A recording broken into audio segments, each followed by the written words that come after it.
कनसेप्टआव live फैबावबाय दा interesting live जागोन exit पला रियेल ना फेक बिनि सायाव जों सावरायगोन दा बेनो जाबाय बिटिसिनिफ्राय एमएलए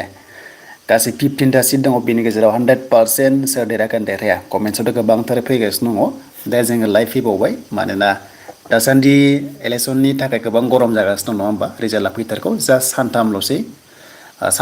जायो अखानायैनो माने मथा मथि सानब्रै आरो अखानायैनो माने रिजाल्ट फैथारसिगौ बेनो जाबाय 4 मेआव 4 तारिख मेआवहाय रिजाल्टआ फैथारगौ दा बेखायनो कमेन्ट्सखौ बयबो खालामदोलाय नोंथांमोननि अपिनियनखौहाय नोंथांमोना मा सानदों सरकारा सोरनि फैगोन फैया बिनि सायाव जों सावरायबावगोन दा लाइभआव सोर सोर दङ बयबो कमेन्ट्सखौ खालामनो दाबाव जुदि नोंथांनाव नटिफिकेसन थांबायब्ला दहाय जों फुङाव लाइभ दङमोन बावबो गोबांथार जइन जादों आरो दाबो जइन जागोनखौ आं आसा खालामबाय मानोना एन्टायर बिटिसि दा इलेक्सननि थाखाय गोबांथार रिजाल्टखौ नेगासिनो दङ जिखुनु जाया पार्टि वार्कार्सफ्रानो गाव गावनि पार्टिखौ देरहाजानो लुबैनानै नेगासिनो दङ दा बेखायनो जोङो कमेन्ट्सखौबो नायगोन आरो सम सम जोङो माने रिप्लाइखौबो खालामगोन दा फार्स्टआव अन्जना बर' हाय आदा मा खबर आं मोजां दङ एन्ड सोदोम बसुमतारी गुड इभिनिं एन्ड बेनिफ्राय मरमि बर' गुड इभिनिं आदा good evening sisters brothers and sister बयनिसिमबो गुड इभिनिं एन्ड रायजो राजा नोंथांमोन मारै दङ नोंथांमोना बयबो कमेन्ट्सखौ खालामबानो जाबाय दा रिजाल्ट फैथारसिगौ बारा गोबाव गैला अके स' रिजाल्टआ फैथारसिगौ बेनो जाबाय 4 मेआव 4 तारिख मेआवहाय कमेन्टआ फैदों गुड इभिनिं मरमि एन्ड बेनिफ्राय लखिन्द्र मोसाहारि बिपिएफ होनना बुंदों दा सरकारा सोर फैगोन बिजेपि फैगोन ना कंग्रेस फैगोन आसाम स्टेटआव बिनि सायाव जों सावरायगासिनो दङ गोबांथार सर्सआव मोननाय बायदिब्ला बिजेपिया आपार आसामाव खम सिट देरहानो हागौ बायदि कन्डिसन बेखौ जों मोनथिदों नाथाय सरकारा NDA जागोन ना कंग्रेस जागोन बिनि सायाव जों रायलायबाय थादों देन हेल' ब्रादार हेल' हेमन्त बसुमतारी हेल' एन्ड अर्नब बसुमतारी जागोन नामा एक्सुवेलि कमेन्ट्सआव खालामबाय था दा जोंनि मेन कन्टेन्टआ एग्जिट पला जागोन ना जाया जों बेखौ सावरायगोन मानोना गोबांथार चेनेलावहाय एग्जिट पल खालामगासिनो दङ सोरखौबा 0 सोरबा 100% बेबायदि टाइपनि आरो दा जों बिनि सायाव जों सावरायगोन ब्रिन्दाव बसुमतारी आदसा मा नाम बिरिन्दाव आदसा बुंनो एग्जिट पला जाजोबा येस नंगौ बाथ्रा सैथो एग्जिट पला जाजोबा बिंगा क्रस ब्र आदसा देन जोङो नैबेखौ नायनाय अके बावहाय मोनसे नायबानो जाबाय नोंथांमोना मोनदों बिटिसि एमएलए केन्डिडेट्स रिजाल्ट हाग्रामा महिलारि आरो प्रमद बर'नि लिड लानायाव बिटिसिनिफ्राय अबे बांसिन पार्टिया सिट एमएलए देरहागोन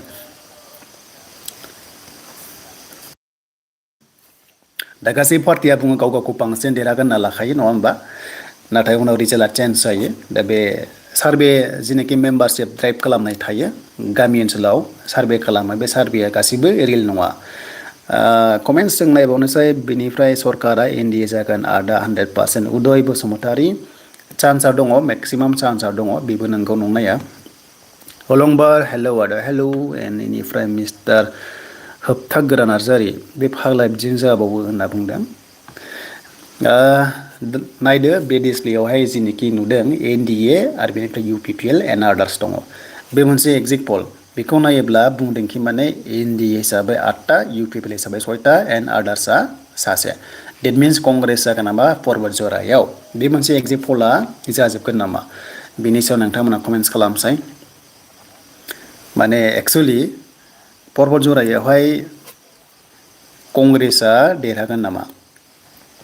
BPF UPPL दा मुस्लिम होदोंब्लाबो दा कंग्रेसआव बांसिन भटआ गोग्लैनायनि इसारा फैदों बेनो जाहैबाय कंग्रेसनि केन्डिडेट दङ दा सिटआ गासै टटेल जोंनियाव 15टा दङ स' बेवहाय 15थायावहाय दा एग्जिट पला बहाबा सोरनिबा चेनेलावहाय होदोंनो आंनाव कमेन्ट्स खालामदों जे आदा नंगौना नङा होननानै आरो बाथ्रा जाबाय माने UPPL हिसाबै 0 आरो लोगोसे BPF हिसाबै 15टा आरो UPPL हिसाबै 16टा माने साननांगौ खायसे मानि थाखाय 16टा माने बाहेरावबो होदों नालाय UPPLआ बिटिसिनि अनगा ओरैहाय BPF 15टा माने NDA आरो दा बाव बेवहाय नायबानो बेखिनियाव BPFखौ 15टा होदों 15टा देरहागोन नामा स' बे पसिबोल नङा आरो UPPLआ 16टायाव 16टा देरहागोन नामा बाहेरावबो होदों नालाय दा बे पसिबोल नङा एग्जिट पला गोबांथार होना लायो नाथाय बाव जों क्लियार बुङोब्ला एग्जिट पला माने रियेल नङा दे फेकसो खायसे खायसे अके माने गावजों गाव माने पार्टिखौहाय माने गोजौआव दोनो आरो बयहाबो अके बे आरो बाथ्राया दा नै BPF आरो UPPL दा जों नायोबा मैखोम रल लागोन जोंनियाव BTC आव BPF आरो UPPL हिसाबै दा BPF आ NDA जों दङ नङा होमबा स' NDA जों दङ दा NDA आ गासै 15टा सिटआवबो गेलेदों आरो UPPL आबो हारसिं 15टा सिट गेलेदों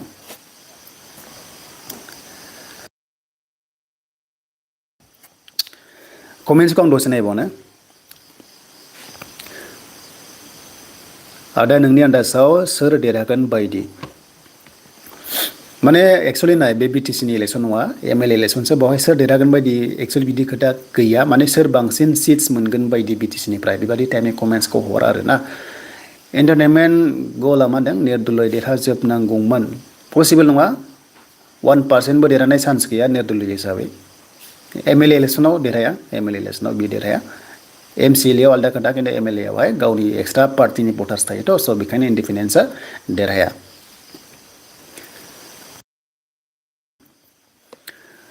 दा नेक्स्ट कमेन्ट फैदों देन्टा गेमिंआव बुंदों देरहाबा गाव गावनि पकेटखौल' नायोलै स' बेबो खायसे नंगौ नङा नङा बाथ्राया नंगौ महन्त ब्रह्म बुंदों टु नों दतमा UPPL होननानै बुंदों एन मिथिंगा ब्रह्म होनदों UPPL आ दा 13 सिट्स होनना बुंदों एन बिनिफ्राय इनफिनिट बुंदों UPPL 4 कंग्रेस 1 BPF 8 BJP 2 थ' बेबो जाथावगौ पसिबोल इम्पसिबोल थ' बेबो आरो एसे साननांगौ बाथ्रा आदार्स होनोब्ला कंग्रेसआ फैनो हागौ पर्बत जरायाव आं बेखौबो सानदों खिन्थु बे एसे क्रिटिकेलाव दङ क्रिटिकेल जनाव दङ माने भटआ मुस्लिमफ्रा गावजोब्बाय UPPL आवबो खारदों BPF आवबो खारदों आरो कंग्रेसआवबो खारदों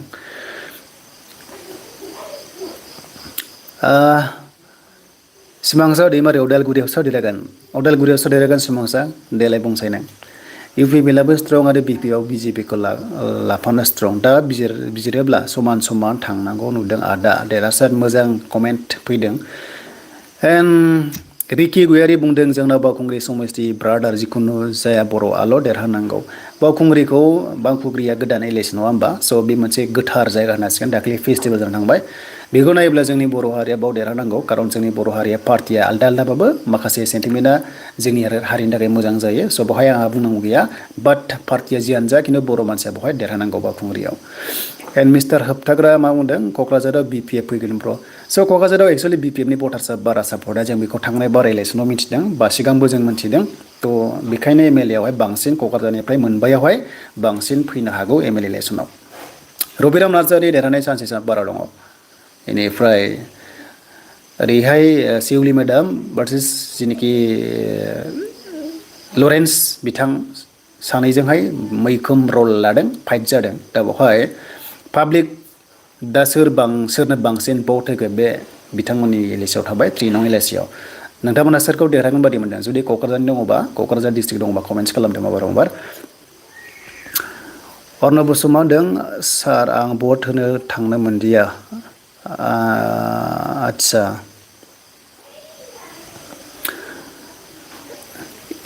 एक्सुवेलि नोङो भट होगासिनो नङा होमबा अके थिग আছে नेक्स्टआव होनो ट्राइ खालाम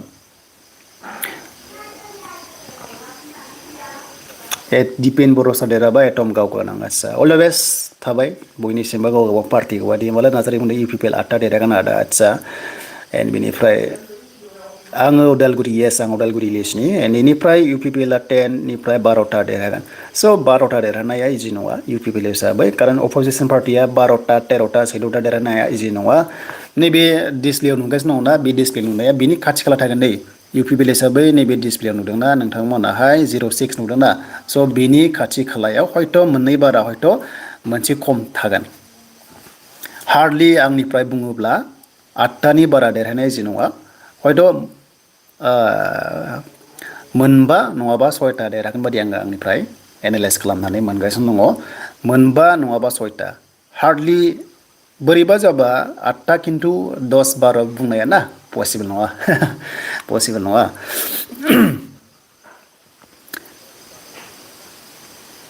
दानसोरां बुंदों जोंना 2 नं दतमा BPF आदसा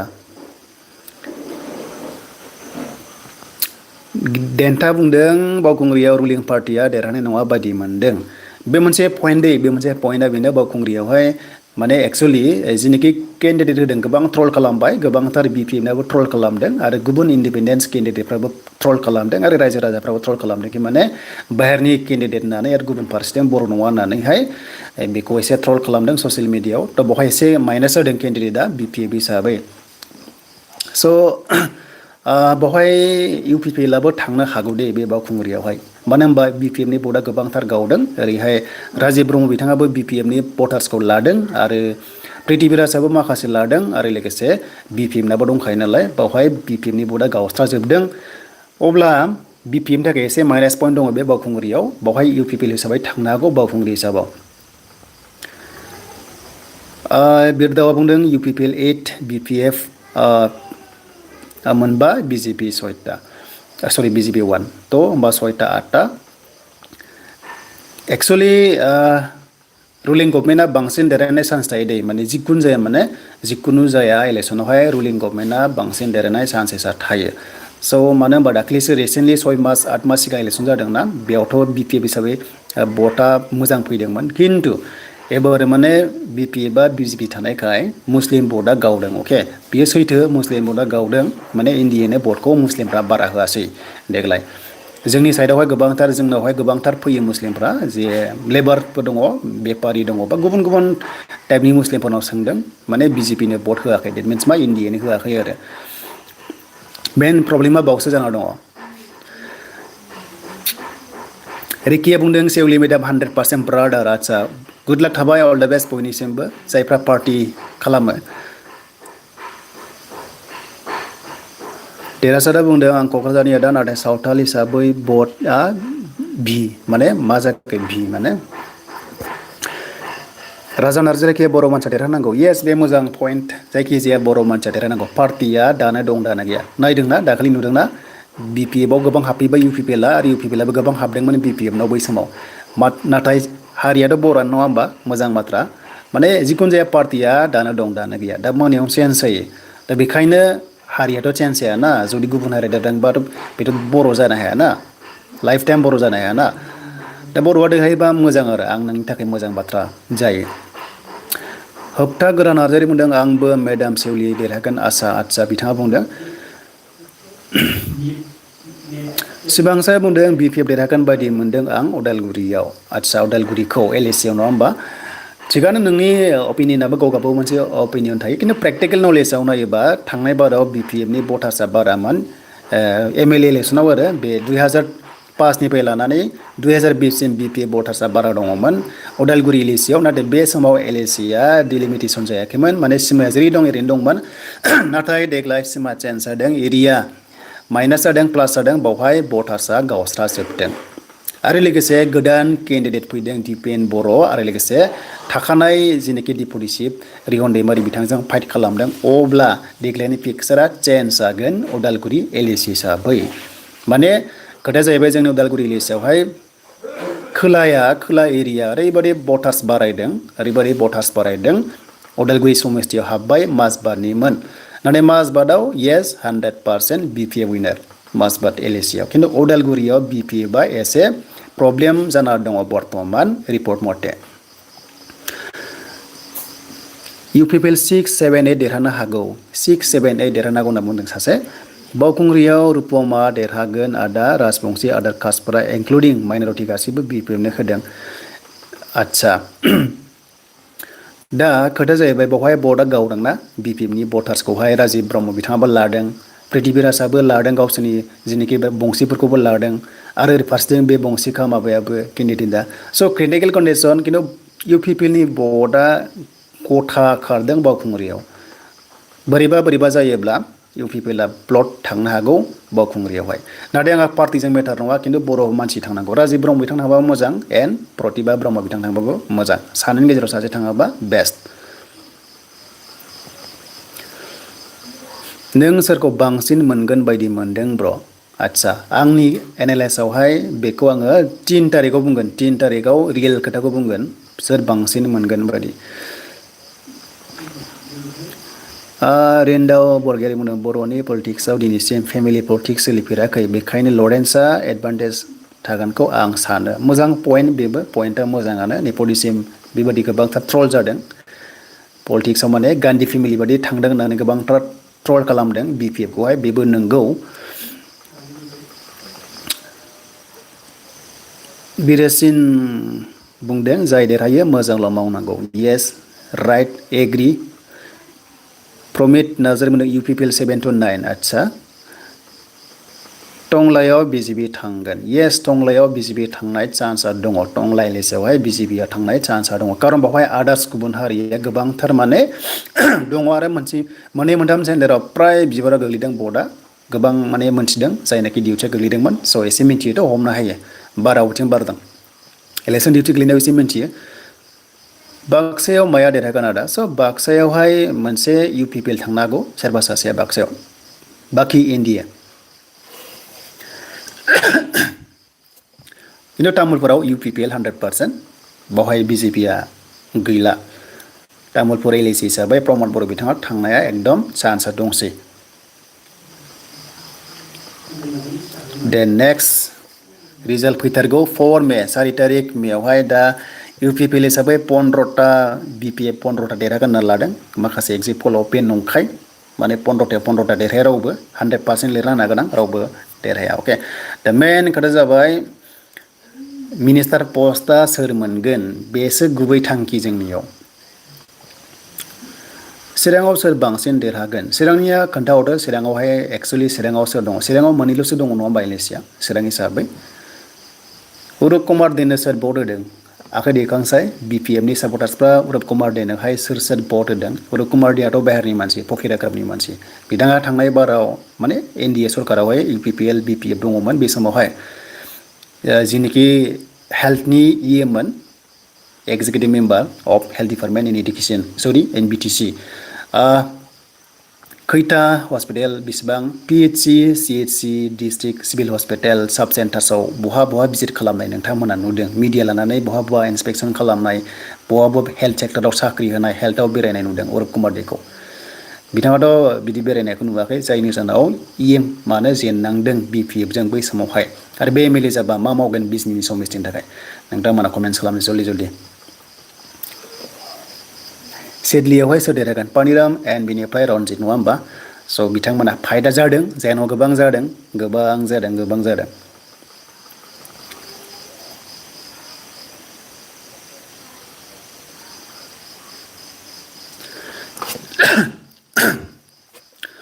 जुदि अपोजिशन पार्टिया जुदि मेक्सिमाम सिट्स मोनोबा गोबां माने पावाराव थागोन बिसोरो जेनोखि UPPL हिसाबै गोबांथार पावाराव थागोन एसेम्ब्लियाव गोबांथार माने हिलायनो हायो आरो लोगोसे मेजरिटि देरहायोबा ना बांसिन UPPL देरहालाङोबा थ' मिनिस्टार मोननाय चान्सआ दङ मानो होनबा NDA गभर्नमेन्टआवहाय थाहैनाय लोगो लोगो माने नांगौ जायोथ' MLA खौ नांगौ जायो स' बेखायनो UPPL हिसाबै जुदि 8टासो देरहायोबा बाट 8टा 10टा देरहायोबाथ' खोथा गैला माने बहुतटार स्ट्रं जागोन टिमा पार्टिया एन अपोजिशन पार्टिखौ मा नांगौ होनोबा खायसे अपोजिशन पार्टिखौहाय ओरैबायदि नेग्लेक्ट खालामो ना स' डेम'क्रेसियाव अपोजिशन पार्टिया थाखायो राइट अपोजिशन पार्टि थाबासो माखासे रुलिं गभर्नमेन्टआ माने कारापसनखौ बारा खालामनो हाया कारापसनहा बारा जायोबा रुलिं गभर्नमेन्टनि कारापसना बारा जायोबा अपोजिशनाहाय कारेक्सन खालामना होयो बा हयथ' सोंखारियो अके आसिथुना होयो बेखौ नांगौ ओंखायनो सेन्ट्रेलावबो कंग्रेसआव दङ आसामावबो दं कंग्रेसआ बिनिफ्राय BTC आवबो UPPL आव दङ सोरबा जुदि रं डिसिसन लायोबा बेखौ राइट डिसिसन लाहोनो हायो अपोजिशन पार्टिया बेखायनो जोंनो अपोजिशनखौबो नांगौ अके बे एकदम रियेल खोथा बेखौनो पार्टि मेटार नङा एन्ड नेक्स्ट जों कमेन्ट्सखौ नायोब्ला रनसाया बुंदों जुदि रुलिं गभर्नमेन्टआ बेले बेजे खालामा सिङाव UPPL आ 10टा देरहागोन जुदि सिङाव बेले बेजे जायो UPPL आ मोनब्रै बारा देरहाया आदा आदसा नोंथांनि अपिनियन नाथाय बे सोनारगोन स्ट्रं रुम मोनसे थायो हा कर्टआव दङ स्ट्रं रुम होननाय दङ स्ट्रं रुमखौहाय सान हर डिउटि नेगासिनो दङ स्टाफफोरा माने साख्रि मावग्राफोरखौ डिउटि लागायदों नालाय थ' बे ओरैबायदि स्ट्रं रुमावनो माने बहुत रिक्स थायो अके जेरावनोखि स्टकआव दोनोना EVM खौहाय थ' बे स्ट्रं रुमावहाय दासान्दि डिउटि गार्ड दंगासिनो दङ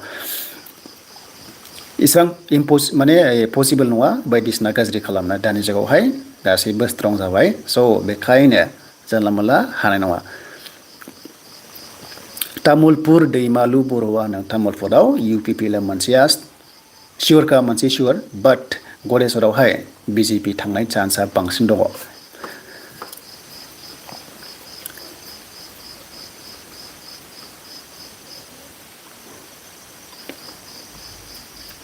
मानासाव सोर देरहागोन आं मानासनिखौ बारा आइडिया गैला अके मानासनिखौ आं आइडिया मोनासै। दा जोंनि कन्टेन्टआ बेनोमोन कि माने एग्जिट पला जेनाखि बहाबा जोंनि बर' मिडिया बा गुबुन गुबुन हारसानि मिडिया बा नेसनेल मिडियाआव बुंगासिनो दङ ना जे माने उमुगा उमुग होननानै बे नङा एक्सुवेलि नङा। स' रियेल माने माखासे थाबैनो माने फैथारसिगोन बारा गोबाव गैला बाट दा आंनि डिसप्लेआव नोंथांमोना जेनाखि नुगासिनो दङ ना NDA हिसाबै 08 दङ बेनिफ्राय UPPL हिसाबै 06 दङ ना ओमफ्राय सानजाखो 14था आदार्स मोनसे आं खनायाव होदों नैबे खनायाव नाय बे खनायावहाय 01 होदों। नैबे आदार्सआ बेयो माने पर्बजरानिखौ लानाय जादों कंग्रेस हिसाबै अके। दा बेनिफ्राय होमबा 06 UPPL बेनिफ्राय NDA 08 जाना दङ बर्तमान बिनि एसे 19-20 जागोन बोरैबा जाबा UPPLआ 7 आरो बोरैबा जायोबा UPPLआ 05आव थागोन आरो NDA हिसाबैहाय 9टा थानाय चान्सआ दङ बेनिफ्राय आदार्सआ 1 आरो आदार्सआबो जेनेबा नैबे आदार्सआ जेनेबा नैबे ओरैहाय प्लास फैगोन NDAआवहाय अके होमबा NDAआहाय 10टा UPPLआ मोनबा बेखिनि खाथि खालाव थागोन आरो बेनो अके दिनैनि लाइभ स्ट्रिमा गोबांथार कमेन्ट्स फैदों। देबोरगावलाय सोर देरहागोन देबोरगाव समेस्टि गैया अके देबोरगावआ 3 नं LAC बेयावनो हाबगोन क'क्राझारनिया अके माने क'क्राझार 3 नं LAC सिउलि भार्सेस लरेन्स थ' लरेन्सआ एक्सुवेलि प्रेक्टिकेल जेनाखि नलेज बा एक्सपिरियेन्स पलिटिक्सआव दङ एन्ड सिउलि बिथाङा गोदान हिसाबै दा बेवहाय केन्डिडेटनि सायावबो सोनारो माखासे स्पिचफ्रा माने पलिटिक्सनि स्पिचखौ नायोब्ला लरेन्स बिथाङा स्मार्टसिन पलिटिकेल लेभेलावहाय एन्ड बिनिफ्राय ओरैहाय सिउलि मेडाम एक्सुवेलि बिथाङा गोदान दा बिथाङा गोदान नालाय थ' माखासे नलेजआ पलिटिक्सआव खम बाट माखासेयावहाय गावनि पार्सनेलाव मोजां पार्सनेल नलेजआ मोजां खिन्थु पलिटिक्सनि सायाव नलेजआ खम ओरैहाय एक्सपिरियेन्स जाबाय नालाय MLA हिसाबै लरेन्स बिथाङा दा माने बिसिनि फाइटआ ओरैहाय BTC चिफनि हिन्जाव अके दा BTCनि चिफआ गावहा पार्सनेल माने भटार्स दङ नङा होमबा देबोरगावहा गावनि जेनाखि MCLA समेस्टि देबोरगावमोन दा चिफनि हिन्जाव हिसाबै भट मोना नङा मोनगोन दा बिथांमोननि एरियायावहाय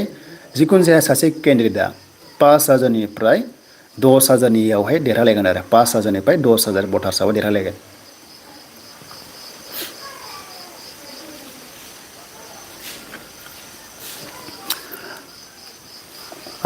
जों मा बुंदों गोबां चेनेलाव एक्जिट पलआ BPFखौ 8-9-10 देरहागोन बुंदों बेयो बेसेबां सैथो BPF माने BPF नङा एक्सुवेलि NDA सो NDA माने NDA मथा-मथि 8-9-10 8-9-10 सिम थांनाय नङा मथा-मथि 8-9आवबो थानो हागौ दे 8-9आवबो थानो हागौ आं जिनिखि नैबे डिसप्लेआव दोना बे बोरैबा रोखाबो जानो हागौ अके बे रोखाबो जानो हागौ नोंथांमोना मोनदों ना नैबे 08निफ्राय माने मेक्सिमाम हार्डलि जुदि नैबे आदार्स माने कंग्रेसआ देरहायाबा नैबे NDAआवहाय प्लास जाफैगोन 9टा 10टा अके UPPLआ मोनब्रैयावबो थाहैनो हागौ मोनथामाथ' मोनथामा सियर जाबाय हमना ला उदालगुरि LAC तामुलपुर बेखिनिया ओरै माने दङ आरो लोगोसे दङ ओरैहाय क'क्राझारथिं मोनसे थागोन मोनथामा आंनि मथेबा हमना ला उदालगुरि LAC बेनिफ्राय ओरैहाय तामुलपुर LAC बेनिफ्राय ओरैहाय जेनाखि बावखुंग्रि आरो लोगोसे बिजनियावबो UPPLआ थांनाय चान्सआ दं खारन बेवहाय इन्डिपेन्डेन्स केन्डिडेट ओंखारदोंमोन BPFनि भटआ बेवहाय एसे माइनास जादों दे अरुण कुमार देखौ फसायाखैना BPFनि सापर्टार्सफ्राबो बर'फोरा ओंखायनो सासे इन्डिपेन्डेन्स ओंखारदोंमोन दा बिथाङाबो भटखौ लाया नङा लादों आरो स' बेखायनो बिजनियावबो चान्सआ दं मथा-मथि नैबे 5, 6, 7 5, 6, 7 7नि बारनाया इजि नङा UPPL हिसाबै बांसिन नायोबा NDA हिसाबै बांसिन भटखौ मोननाय चान्सआ दङ बादि मोनदों नाथाय बे सोनारगोन पिक्सारा 4 तारिख मेआवसो आं बुंनायाबो गासैबो जाजोबा 4 तारिख मेआवहाय गासैबो ओंखारजोबगोन आरो अके आसामनि मद'आ सिफ जादों आसामनि जब पस्टपन जाजोबगोन नामा दा आसामनि सिएमआहाय बेनो थाफिनोबा प्रसेसा थाब जागोन आरो गोदान सरकार फैयोब्ला प्रसेसा डिले जागोन लेट जागोन आरो चिफ मिनिस्टारा बेनो जानाय चान्स दं मेक्सिमाम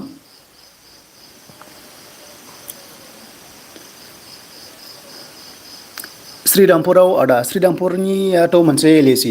बिटिसि एमसिएल नङा होमबा थ' बेयो एलएसि हिसाबैथ' एमएलए हिसाबै मा हाबगोन गसाइगावसो हाबगोन नामा गसाइगावसो हाबगोन नामा बियो श्रीरामपुराहाय बेखौ आं बारा आइडिया मोनासै दे नोंसिनिखौहाय गोजान ना जोंनिफ्राय बहुत गोजान आंनि उदालगुरि हिसाबै गसाइगाव UPPL बेनिफ्राय BPF दं नङा होमबा थ' बावहाय सोर फैगोन आं बेखौ बारा आइडिया मोनासै बेखौ लकेल सापर्ट लानांसिगोन ग्राउन्ड रिपर्टखौ लानांसिगोन 3 तारिख मोनायावहाय एकदम एक्जिट पलखौहाय लाबावगोन एकदम ग्राउन्ड रिपर्ट मथे बरसलानियालाय अके बरसलायाव UPPL देरहाया अके 100% जेनगोन NDA थांगोन बरसलायावहाय मानो होनबा गोदान पार्टियासो गेलेदों नालाय आउट अफ BTC आव LSC हिसाबै खिन्थु UPPL बरसलायाव थांनाय नङा बक'आवबो थांनाय नङा बिजनीआवथ' UPPL 100% सियर होनना बुंदों उइनार होननानै जों बसुमतारी जानोबो हागौ बिजनीआवहाय कारन माने कुमार दैनिखौ फसायाखै बिथांखौ फसायाखै रावबो बर'फोरा BPMनि सापर्टार्सआबो फसायाखै कुमार दैखौहाय दा बेनोमोन दिनैनि दसे लाइभ स्ट्रिमा ओमफ्राय नेक्स्ट लेभेलाव फैनो नाजाबावगोन दा मथा मथि बयनिसिमबो अल दा बेस्ट थाबाय पार्टिजों पार्टि लानानै दावराव दावसिया जोब्बाय रिजाल्टआ मोनसिगोन 4 तारिखआव मैया लास्ट इलेक्सनमोन बेनो जाहैबाय जोंहा वेस्ट बेंगलनि सेकेन्ड पेज दंमोन 29 एप्रिल मैया जोब्बाय रिजाल्टआ 4 तारिख मेयाव 4 तारिख मेयाव गंबा स्टेटनि बिधान सभानि इलेक्सन रिजाल्टआ ओंखारगोन अके बिनि गेजेराव BJPआ बबेयाव लागोन बेंगलावथ' BJPआ थांनाय नङा TMCआसो सरकार सालायगोन बेंगलाव BJPआ सरकार दानाय नङा बेंगलावहाय ममता बेनार्जीआनो सरकारखौ दागोन बेंगलाव